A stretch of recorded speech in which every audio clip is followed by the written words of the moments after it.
up on Fulton today, a look back at county stories that made the headlines.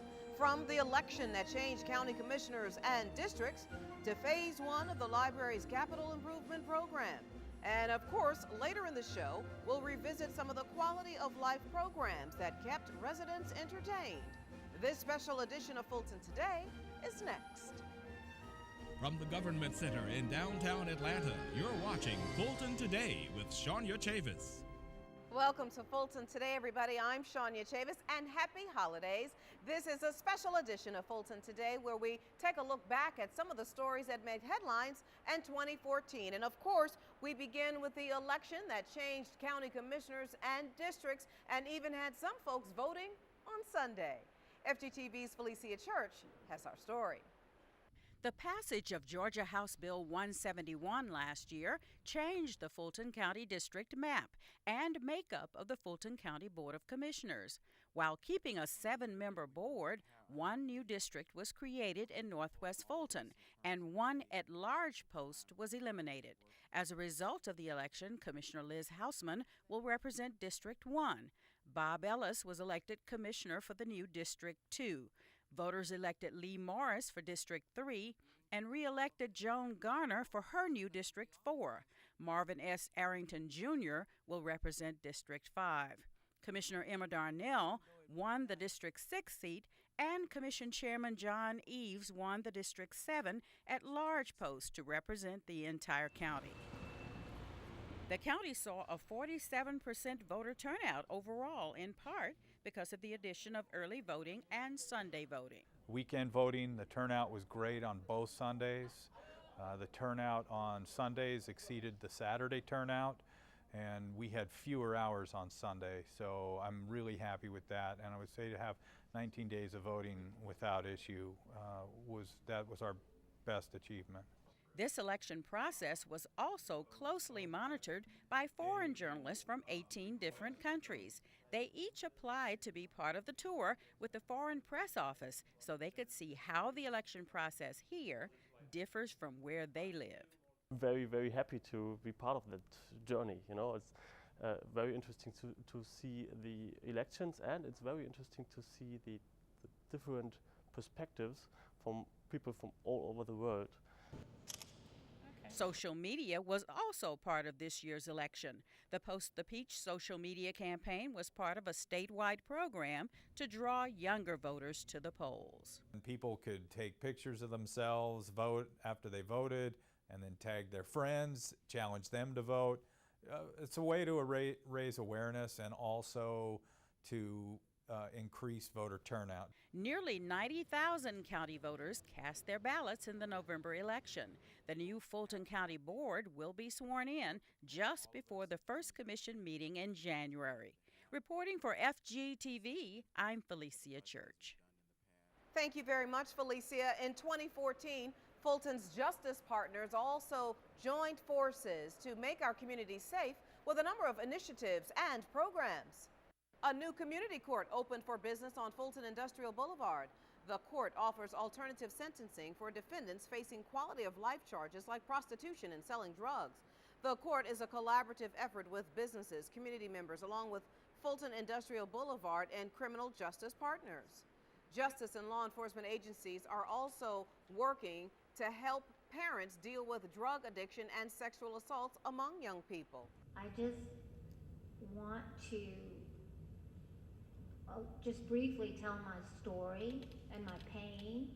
The Crime and Safety Summits gave Fulton leaders and community partners the opportunity to talk to parents about services that can help.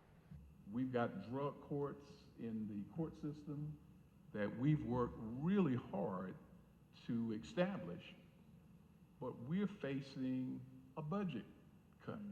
The program is designed with clinicians and experts that work in the area of substance abuse to work with the individuals and make them accountable, help them work through some barriers, get the treatment that they need, because we ultimately are trying to keep them from repeating their offenses. Justice Partners have asked commissioners for more funding in 2015 to address the heroin problems in the county. Turning now to public safety, the Fulton County Fire Department got 2 brand new life-saving trucks this year and dedicated them to 2 fallen firefighters. One of the greatest tributes we can demonstrate to our fallen is through the dedication of fire engines, the equipment which firefighters ride upon daily. It was a fitting honor in memory of Felix Roberts and Harold Hoot Gibson. The 2 new Spartan Gladiator fire engines have pumps that can extract more water from hydrants and put out fires faster. The trucks also have LED lights, which require less power and maintenance. The engines release less emissions and the air conditioning units are more efficient. The first responders also broke ground on a new fire station in Fairburn. Meanwhile, as for police, the department got nearly 24 new 4-wheeled Crime Stoppers in 2014. The 22 new police interceptors were paid for in part with grant funds. The 4-wheel drive vehicles have better handling and are more fuel efficient. There was even a little convenience thrown in. The officer's radio is now closer to reach. The sheriff's office cleared a major hurdle by making the county jail safer for deputies, inmates, and the surrounding community. The new cell locks were installed. FGTV's Priscilla Ortega brought us this report some months ago. Sean, yet nearly 1,500 cell locks at the jail have been replaced, and it's been a long process. We've been following the project since the first lock was installed. About 40,000 people are processed into the Fulton County Jail each year. And it's the sheriff's responsibility to provide safety for these inmates as they await trial and serve out their sentence. But because of antiquated locks, inmates were frequently popping out of their cells. Last year, more than 46 incidents of inmates getting out of their cells were reported.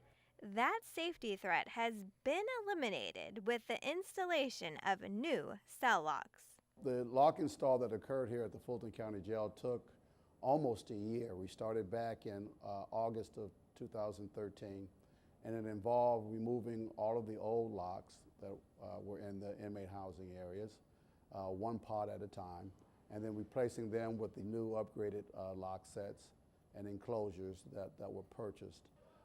We had to move inmates out of those housing units, and some of those inmates had to be relocated to outsourced locations in DeKalb, Cobb, and Douglas counties.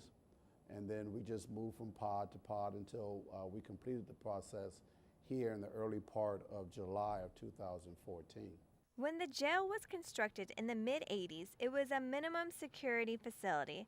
The locks were less problematic, less tamper-resistant, and the inmates less technically savvy. You could pop the lock with the core of a toilet tissue roll or several sheets of notebook paper.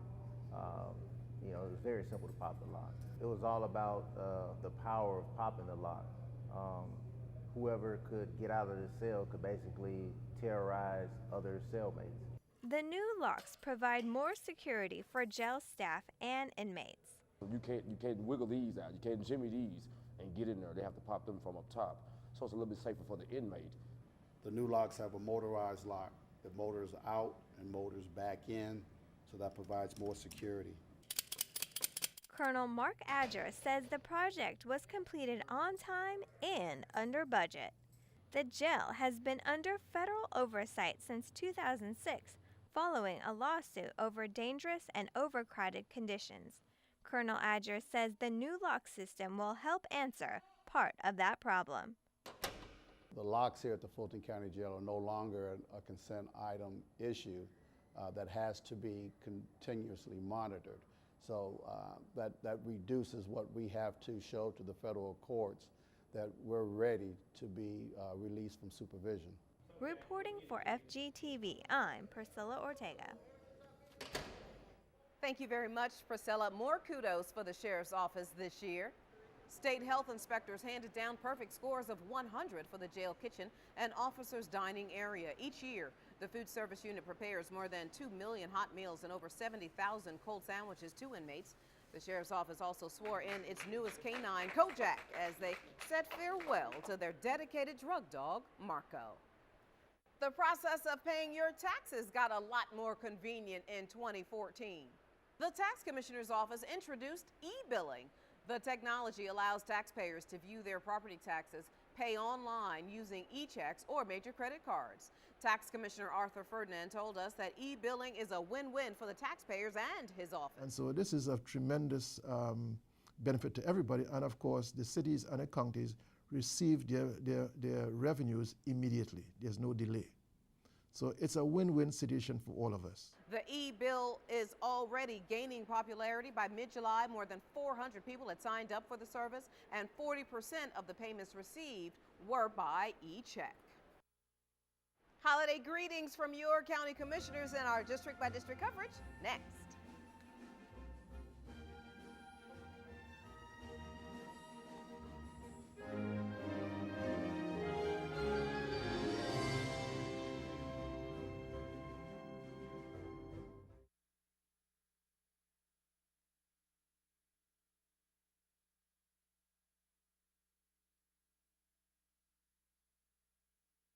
You're watching Fulton Today. Welcome back, everybody. Fulton County Commissioners extend holiday greetings to you and your family. It's our special district-by-district coverage. My friends, my name is John Eves, Chairman of Fulton County, and I'm certainly very thankful for many things in life, but I'm also thankful for serving as your chairman. And I wish all of you a wonderful holiday seasons, and I also wish you a very, very prosperous new year. I'm Fulton County Commissioner Rob Pitts, and I want to take this opportunity to wish you and yours, your family, a Merry Christmas and a Happy New Year. Y a mis amigos de habla español, Feliz Navidad. Hi, I'm Fulton County Commissioner Liz Houseman. As the holiday season is upon us, I'd like to extend warm greetings to you and your family for a safe and joyous celebration of the season. Merry Christmas and a very Happy New Year. I am Commissioner Emma I. Darnell, wishing you and your family seasons, greetings, and peace, joy, and love. Hi, I'm Joan Garner, Fulton County Commissioner for District 6. My staff and I wish you a very happy holiday season, and may the spirit of the holidays be with you throughout the new year. Hello, this is Commissioner William Bill Edwards. One of my last official acts is to wish you all a happy holidays and a happy new year coming forth. God bless you all.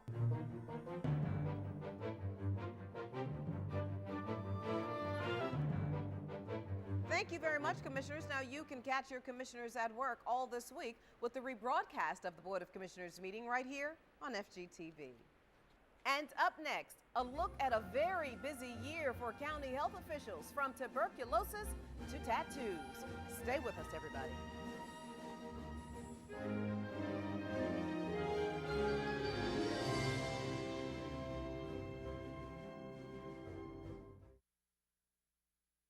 You're watching Fulton Today. Well, this year, Fulton County's Health Department led the way in tackling and preventing two deadly diseases, tuberculosis and Ebola. To help stop the spread of TB in Fulton County, anyone diagnosed with the disease was reported to the Health Department. Preliminary numbers for 2014 show the county had 68 active cases, with 40 of those associated with homeless shelters. Last year, it was 49 cases and 13 associated with shelters. This year, health officials educated and screened anyone associated with homeless shelters. In high-risk areas like homeless shelters, we work with them on a regular basis, go out, screen their populations. They send people to us for certificates to get into the homeless shelters, and we regularly go out and have staff educate the volunteers and other people working in the shelters about tuberculosis. Most importantly, so that they can look out for people who may be exhibiting the symptoms. The county was also trained on Ebola. Firefighters practiced how to use protective gear based on CDC Ebola guidelines. The health staff was also educated on symptoms, what questions to ask if somebody has those symptoms, and where to hold those patients before they are transferred. The health department also trained other institutions like schools and universities who have a high rate of people from Africa. The health department's environmental unit also started to train and enforce tighter and tougher restrictions for hotels and tattoo shops. FGTV's Lynn Vaughn has a story now on the changes and what it means for residents. First, there were monthly education sessions. We're telling you it's considered yours if it's on your premises.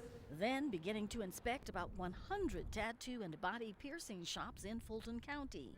You know, it'll stop a lot of illegal tattooing, and it'll clean up the business around here, actually. So I think it's a real good thing. The new rules include using needles that can't be reused and using disposable razors. The shops and each artist will also have to pay a fee to operate and pass a physical to make sure they don't have any blood-borne diseases.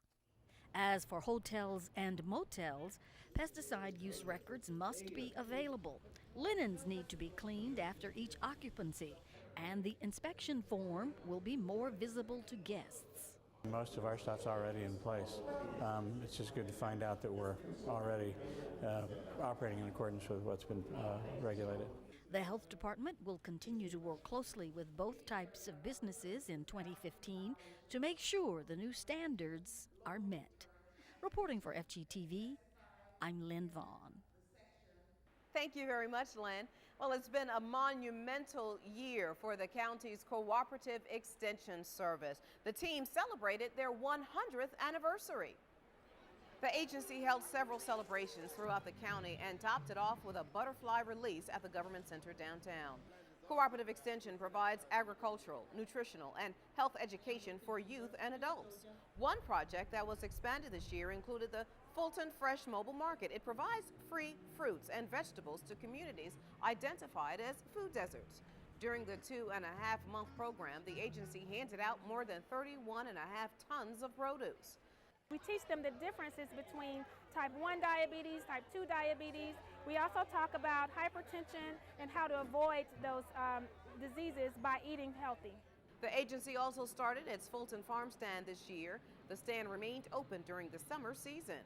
The program allowed residents to purchase locally grown produce at an affordable price near the Camp Fulton Truett 4-H Center in College Park. Fulton's seasoned residents enjoyed another successful year of programming at the county's senior centers. From learning how to make better health choices to socializing with peers during a host of celebratory programs, thousands of seniors participated. The Office of Aging and the various Friends programs kept members of each center busy with a year-long calendar of events. We also offered over 200,000 trips within our community through our transportation services. We offered close to 225,000 meals this year for our homebound seniors who receive home-delivered meals at home. And we've also provided home repair projects. We've provided over 250 home repair projects to keep people safe within their homes. Many seniors say that it's the county's aging services that help keep them young at heart. When you're at home and you're by yourself, you just don't feel motivated. But when you come out here and you see individuals that are your age and older than you, it just makes a sense of camaraderie, a sense of community that everybody's trying to do something to stay alive and stay healthy.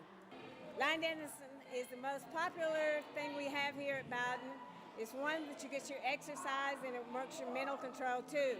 A number of Fulton residents have started advocating for continued aging services in 2015. During the December board meetings, a number of seniors requested the same or more aging programming for next year.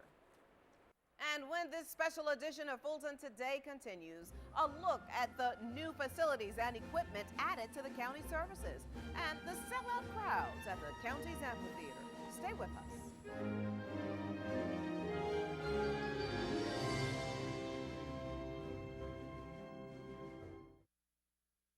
You're watching Fulton Today. The library system makes good on a promise to build and open new branches. Library staff and county leaders gathered to ceremoniously break ground on the Alpharetta, Milton, Metropolitan, and Northwest Regional Libraries this year. Residents gave their input for each library before construction began so it could reflect the look of their community. This year, the Auburn Avenue Research Library and the South Fulton Library started renovation and expansion projects, and patrons are already enjoying the new technology and ample space at the Wolf Creek Library. And the latest library to open this year, the Palmetto Library. Phase 1 of the library building program is truly moving forward now. We have all the libraries are in some phase of design or construction, and that's really exciting. All 10 projects underway. Meanwhile, the library system is boasting another good year of service and programming countywide. In 2014, almost 3 million books were checked out by nearly 3.2 million visitors. And more than 100,000 children attended programs and events at the library, which included this summer's Fizz Boom Read program.